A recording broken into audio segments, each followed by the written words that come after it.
सुल्तान महमूद गजनवी के जमाने में ना चोरियां बड़ी होने लगी, बड़ी चोरी, रोज चोर आ जाते, सारा इलाका परेशान है। चोर थे 4, जिस घर में भी आते पैरों के निशान मिलते 4 लोगों के। 4 चोर हैं, पकड़े, बड़ी दौड़ लगी, पुलिस फौज, चोर नहीं पकड़े जाते। सुल्तान महमूद गजनवी कहने लगे तुमसे नहीं पकड़े जाएंगे, मैं ही पकड़ूंगा। क्या करूंगा? बोलिएगा जरा। मैं पकड़ के लाता हूं। कहा जनाब कैसे? फरमाने लगे देख लो पकड़ता हूं। सुल्तान महमूद गजनवी ने नकाब डाला चेहरे पे, पुराने कपड़े पहने, बाजार में निकल गए। 4 चोर खड़े थे सामने। सुल्तान को देखा तो दौड़ने लगे। आप फरमाने लगे दौड़ो ना, अना बाशरुम मिसलुकुम, मैं भी तुम्हारे जैसा ही हूं, मैं भी लिबासे आदमी पहना जहाने आदमी समझा। वो मुजम्मल बन के आए थे, तजल्ला बन के निकलेंगे। लिबासे आदमी पहना जहाने आदमी समझा, मुजम्मल बन के आए थे, तजल्ला न हलीम भेद खुला है ये, न मकाम चूनो चरा है ये, तो खुदा से पूछ वो कौन थे, तेरी अजमतें जो बढ़ा गए। सुल्तान कहने लगे ना बाशिर मिसलुकुम, ना डरो मैं तुम्हारी तरह का ही हूं। उन बेवकूफों ने समझा शायद चोर है। कहा ना मैं तुम्हारी तरह का हूं। उन्होंने क्या समझा? शायद लिबासे आदमी पहना जहाने आदमी, शायद चोर है। उन्होंने कहा चलो जी ताक अदाद हो गए। पहले 4 थे, अब बैठ गए, बातचीत होने लगी। सुल्तान कहने लगे यार चोर हो तुम भी, चोरियां करते हो, तो कितनी चोरियां आज तक कर ली हैं? कहने लगे बड़ी की हैं यार, लेकिन कोई नहीं, थोड़े से पैसे होते हैं, 2-4 दिन में खत्म हो जाते हैं। सुल्तान कहने लगा चलो ये तो बताओ कि क्वालिटी भी है तुम्हारे अंदर।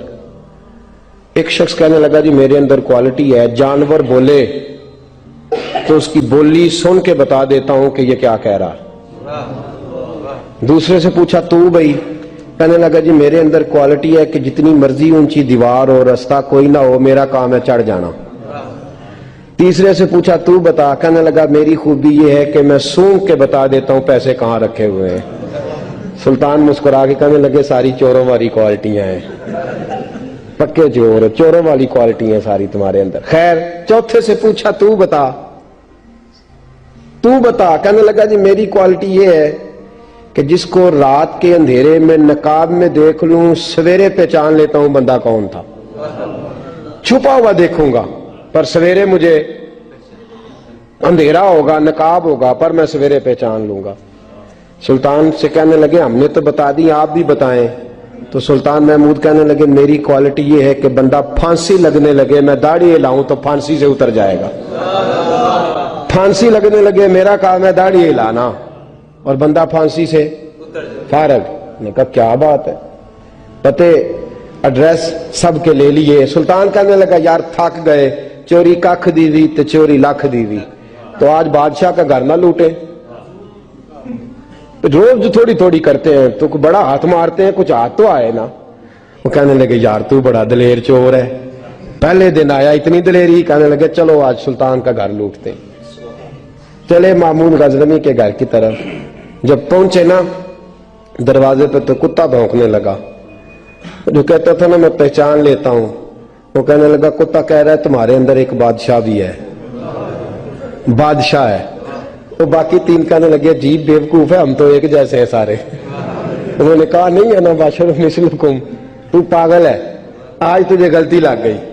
दीवार बड़ी ऊंची थी, वो जो कहता था ना चढ़ जाता हूं वो चढ़ गया, रस्सा फेंका बाकी भी चढ़ गए।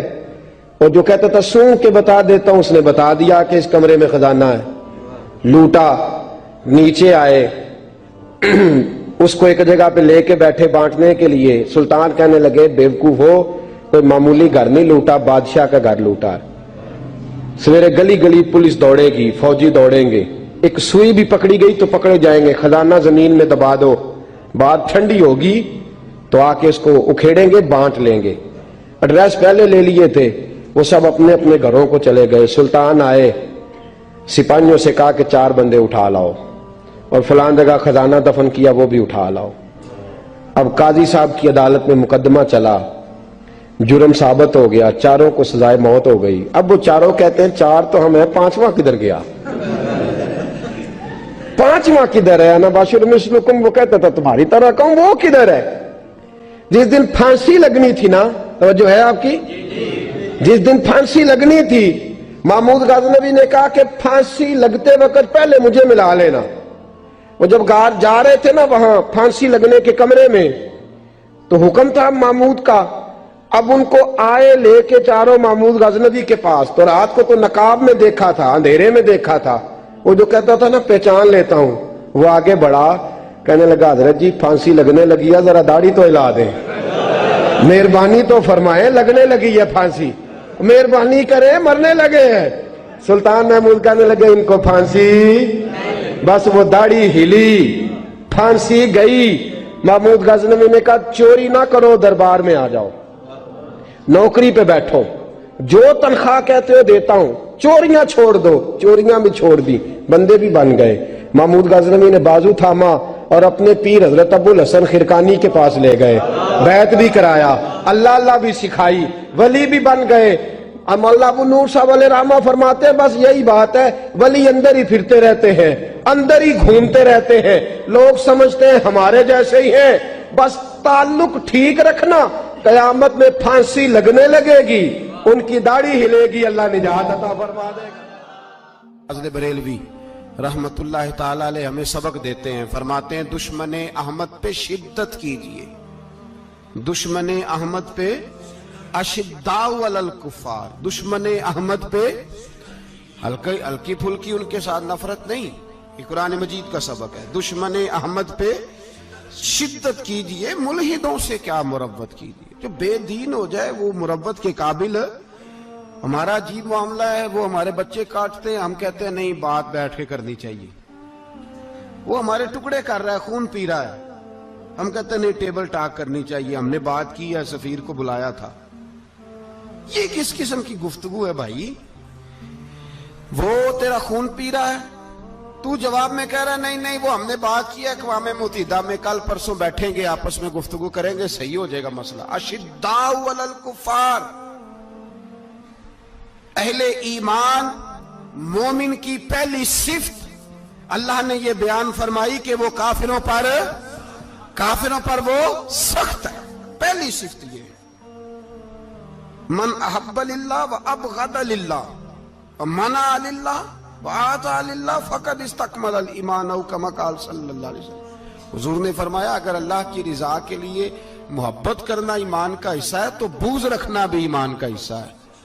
अल्लाह की रिजा के लिए बुग़्ज़ रखना भी, ये जो जज्बा है ना कुफर के खिलाफ जज्बा, ये ईमान की बुनियाद है।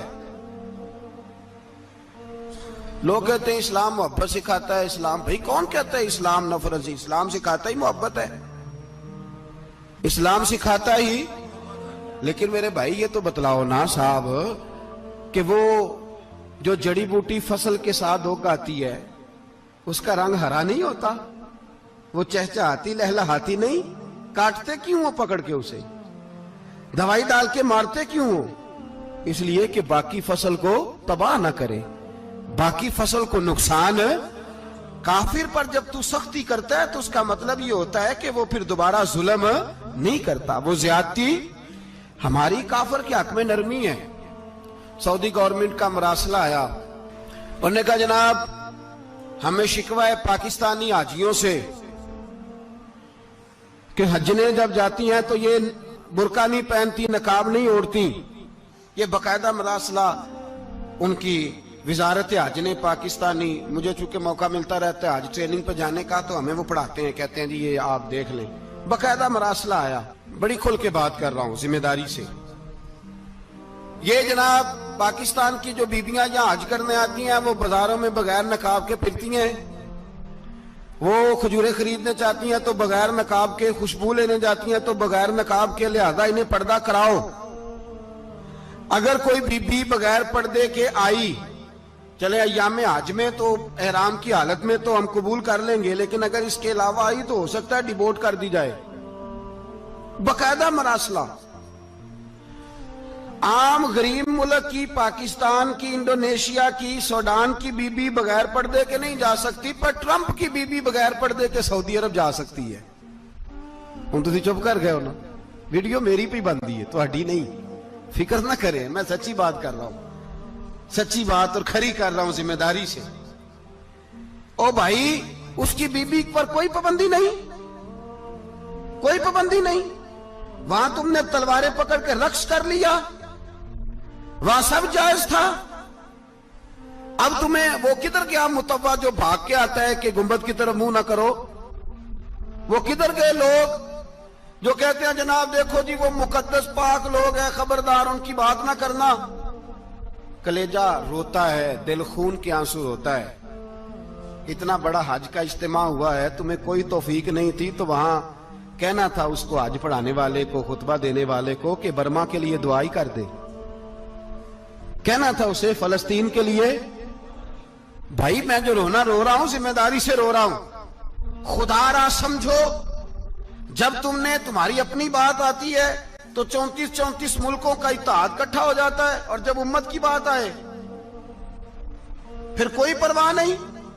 میرے رسول پاک صلی اللہ علیہ وسلم نے جو دین دیا اس کی پہلی شرط یہ ہے اشداء علل، بولیے اشداء علل، کافر پر سختی کرنا پہلا حصہ ایمان کا۔ رحماء بینہم تو دوسرا نمبر ہے، یہ دوسرا ہے۔ تمہاری سختی صرف اس کے خلاف ہے جو تمہارے مفادات کو ٹھیس پہنچائے، جو تمہاری سنے نا۔ حضرت سیدنا فاروق اعظم رضی اللہ، میں تفصیل سے بات کروں گا اگلے جمعے جناب فاروق اعظم کے احوال پر۔ حضرت عمر فاروق رضی اللہ تعالیٰ عنہ بدر کے میدان میں جب نکلے نا، بدر میں، تو حضرت عمر سے حضور نے تجویز مانگی، فرمایا صف بندی کیسے کریں، کس طرح لڑنا ہے؟ جناب عمر فاروق رضی اللہ تعالیٰ عنہ کہنے لگے حضور یہ جتنے آئے ہیں نا کافر لڑنے، یہ کسی کا کوئی چاچا لگتا ہے، کسی کا کوئی ماموں لگتا ہے، کسی کا بھائی ہے، کسی کا بیٹا ہے، تو محبوبہ صف بندی کی کیا ضرورت ہے؟ جو میرے رشتہ دار ہے میرے حوالے کریں، میں گردنیں کاٹ کے آپ کو دیتا ہوں۔ جو ابو بکر کے رشتہ دار ہے وہ ابو بکر کے حوالے کریں، وہ گردن کاٹ کے دے۔ جو علی کا کچھ لگتا ہے وہ علی کے حوالے کریں۔ ہم دنیا کو بتائیں گے کہ اشداء علل کفار، اشداء علل، اس کے لیے ہمارے پاس سختی ہے، کوئی نرمی۔ وہ ہمارا سگا بھی ہو تو اس کے حق میں کوئی نرمی۔ حضرت عمر نے اپنے سگے ماموں کی گردن کاٹی بدر کے دن، سگے ماموں کی۔ حضرت ابو عبیدہ بن جراح، سنو، اسلام امن کا درس دیتا ہے، محبت کا درس دیتا ہے۔ بھائی اسلام ہی تو امن کا درس دیتا ہے، پر جڑی بوٹی کاٹنا بدامنی نہیں ہوتا، ظالم کا ہاتھ پکڑنا بدامنی، اور امن والے اور ہوتے ہیں بزدل، ان دونوں میں فرق ہوتا ہے۔ امن والا بننے کا کہا گیا ہے، بزدل بننے کا کہا۔ میرے نبی پاک نے جو بدر میں تلوار اٹھائی تھی، زرہ پہنی تھی، حضور علیہ السلام نے لوہے کی جیکٹ پہنی تھی، تو وہ بھی میرے رسول پاک نے امن کے لیے ہی پہنی تھی۔ میرے نبی پاک صلی اللہ علیہ وسلم نے احد کے دن جو ہتھیار اٹھائے تھے تو وہ بھی امن کے لیے اٹھائے تھے، وہ بھی امن کے لیے حضور نے ہتھیار اٹھایا تھا۔ ہتھیار اٹھانا بد امنی کی علامت نہیں ہوتا میرے بھائی، یاد رکھ۔ حضرت ابو عبیدہ بن جراح نے میدان بدر کے اندر جب جنگ کا طبل بجا، حالات بگڑے، جناب ابو عبیدہ بن جراح کہتے ہیں تاریخ نے ایک عجیب موڑ پہ مجھے لا کے کھڑا کیا۔ آپ فرماتے ہیں میرے لیے اللہ نے جو آزمائش رکھی وہ سب سے بڑی رکھی۔ فرمانے لگے جب میں میدان میں نکلا تو کافروں نے میرے سامنے جس کو لا کے کھڑا کیا وہ میرا سگا باپ تھا۔ اور فرماتے ہیں اب مشکل بن گئی، عشق تیاگ دوویں ایک برابر، تے عشق دا سیک ودھیرا، اگ تے ساڑے ککھ تے کانے، تے عشق ساڑے تن میرا، تے اگ دا دارو می تے پانی، کوئی دسے ہیں عشق دا دارو کیڑا، بلے شاہ تھے کچھ بھی نہیں بچدا جتھے عشق ہوراں دا ڈیرا۔ فرمانے لگے اب میرے لیے سامنے باپ، ادھر بیٹا۔ اب فرماتے ہیں دو رستے تھے، باپ بچاؤں یا رسول اللہ کا دین بچاؤں۔ ایک منٹ تھا فیصلہ کرنے کے لیے کہ ابا بچے گا یا دین بچے گا، کفر بچے گا یا اسلام بچے گا۔ فرماتے ہیں میں نے منٹ پورا نہیں سوچا، میں نے تلوار اٹھائی، باپ کی گردن کاٹ کے گرائی اور رسول اللہ کا دین بچا لیا۔ باپ کی گردن کٹ کے گری اور نبی پاک کا دین بچ گیا، بچا لیا رسول اللہ کا دین۔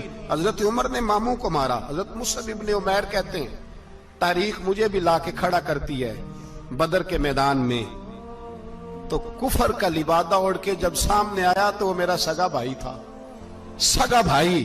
हजारों कौमें वजूद में आई दहर में खुश्क तर के रिश्ते से, पर हमने बुनियाद दोस्ती रखी याद खैरुल बशर के रिश्ते से। सगा भाई कुफर का नुमाइंदा बन के सामने खड़ा हुआ। मुझे इकट्ठे खेलना भी याद था, मुझे एक बर्तन में रोटी खाना भी याद था, एक माँ से लोरियां सुनना भी याद था। फरमाते हैं ये सारा कुछ याद था, पर इस्लाम के हक में दिया हुआ खुतबा जो मोहम्मद अरबी ने दिया था वो भी मुझे याद था। मुझे रसूलुल्लाह की बताई हुई बातें भी, फरमाते हैं मैं सारा कुछ भूल गया, पर मुझे अपने रसूल का पढ़ाया हुआ सबक नहीं भूला, वो मुझे याद रहा। मैंने फिर सगे भाई की गर्दन काटी और मैंने वो गर्दन काट के हुजूर के पास पेश की, और मैंने दुनिया को बताया कि हमारे लिए असल वो है जो हमारे रसूल हमें हुक्म इरशाद फरमाते हैं। ये रिश्ते हमारे लिए असल हमारे जी अच्छे तल्लुकात हैं। कौन से अच्छे तल्लुकात, कौन से अच्छे तल्लुकात? मेरा एक दोस्त मुझे कहने लगा अमेरिका तो प्यार ही बड़ा करता है हमसे। मैंने कहा बिल्कुल, कसाई भी बड़ा प्यार करता है बकरे से, बड़ा प्यार होता है। आप जो कुर्बानी के बकरे लाए थे आपको प्यार नहीं था? ज़िबा करने से पहले उसको पानी भी पिलाया, चारा भी खिलाया, गुस्ल भी कराया, पर आखिर में क्या किया? बोले ना जी, ये वाला प्यार करता है अमेरिका आपसे, देता है कभी कभी पैसे, कोई शक नहीं इसमें। वो कहता है वहां जलजला आया है तो इतने लाख डॉलर देता हूं, फलां आया, लेकिन वो वाला प्यार जो कसाई बकरे से करता है, कहता है जब मौका आएगा तो मैं छुरी भी फेरूंगा। और अपने वक्त पे आके वो, ये मेरी मिसाल याद रख लेना, अमेरिका का पाकिस्तान से और मुसलमान से वो वाला प्यार है जो बकरे का कसाई से और कसाई का बकरे से होता है। वो चारा डालता है, मोटा करके ज़िबा करता है, पतला ज़िबा करने में उसे लज्जत नहीं आती। ओ भाई याद रखो, हजरत अबू बकर सिद्दीक रदी अल्लाह ताला अन्हु, अरब के लोग जब जंग करते थे तो एक हाथ में ढाल पकड़ते थे, एक हाथ में तलवार पकड़ते थे, लोहे की ढाल। जब दुश्मन हमला करता था तो ढाल आगे करते थे, वो कई दफा टकरा के ढाल से तलवार गिर जाती थी। हजरत अबू बकर सिद्दीक मैदान में निकले, बेटा काफिरों की तरफ से लड़ने आया है, सगा बेटा, और मेरे मुस्तफा करीम ने फरमाया औलाद बुज़दिल कर देती है आदमी को, पर जब ईमान पुख्ता हो तो फिर सहाबा ने इस बुज़दिली की भी परवाह नहीं की। सगा बेटा काफिर की जानिब से आया, हजरत अबू बकर सिद्दीक ने तलवार से हमला किया, बेटे ने ढाल आगे की। जब साहबजादे ने ढाल आगे की ना तो हजरत अबू बकर की तलवार लोहे की ढाल से टकराई, तलवार गिर गई। अब हजरत अबू बकर ने हत्ते हो गए, साहबजादे ने उठाई तलवार, कहता जब मैं मारने लगा तो ख्याल आया घर तो मेरा उजड़ेगा ना, बाप तो मेरा ही है ना। साहबजादे कहते हैं मैं अबू बकर सिद्दीक को छोड़ के चला गया, बाद में मुसलमान हो गए, कलमा पढ़ लिया। एक दिन घर में बैठे थे तो बात शुरू हो गई। साहबजादे कहने लगे अब्बा जी वो याद है ना जब मेरी ढाल से आपकी तलवार टकराई थी और तलवार गिर गई थी तो मैंने आपको बाप समझ के छोड़ दिया, मेरा ही घर उजड़ना था बाप समझ के। जनाब सिद्दीक अकबर रदी अल्लाह ताला अन्हु साहिब इब्ने शाम ने लिखा है कि अपनी सुरीन पर 2 दफा हाथ मारा, 2 दफा। कहने लगे बेटे तू उस वक्त काफिर था, तूने मुझे छोड़ दिया, मैं जब वापस पलटा था ना उसी दिन उसी लम्हे तो मेरे दिल में ख्याल था